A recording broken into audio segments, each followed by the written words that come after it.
ഭഗവാന്റെ കാര്യങ്ങൾക്ക് വേണ്ടി നമ്മൾ പ്രവർത്തിക്കുന്ന ഓരോ കാര്യങ്ങളും നമ്മൾ പറഞ്ഞിട്ടായിരുന്നു 2021 ഭഗവാന്റെ സ്കന്ദഭാഗ സഹായം നടത്തിയപ്പോൾ പറഞ്ഞാൽ ഭൂമിക്കടിയിൽ നിന്ന് നിധികൾ കിട്ടി നിധികളിലൂടെ രാജ്യം ചന്ദ്രഗുപ്തന്റെ കാലത്ത് വിക്രമാദിത്യന്റെ കാലത്തെ പോലെ സമൃദ്ധിയാവാൻ വേണ്ടിയിട്ടാണ്. അതിനുശേഷം ഇന്ത്യത്തിന്റെ കണ്ടുപിടുത്തം ഇപ്പോ നമ്മുടെ ക്രൂഡ് ഓയിലിന്റെ കണ്ടുപിടുത്തം 20 ട്രില്യൺ ഡോളറിലേക്ക് നമ്മൾ എത്തിച്ചേരുന്നു. 20 ട്രില്യൺ ഡോളർ എന്ന് പറഞ്ഞാൽ ചൈനയുടെ സാമ്പത്തിക സ്ഥിരമായിട്ടാണ്.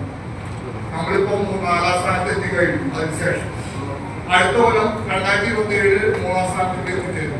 പിന്നെ മുമ്പിൽ നിൽക്കുന്ന 2 രാജ്യങ്ങളാണ് ചൈനയും അമേരിക്കയും. 20 ട്രില്യണാണ് അവരുടെ, 15 ട്രില്യണാണ് 40 ട്രില്യൺ അടുത്താണ് അമേരിക്ക. ഭയങ്കര ഡിഫറൻസ്. പക്ഷെ ഇത്ര രീതികളിലൂടെ നമ്മൾ എത്രയും വേഗം അതിന്റെ ശക്തമായ കാര്യങ്ങളിലേക്ക് പോയി തരും.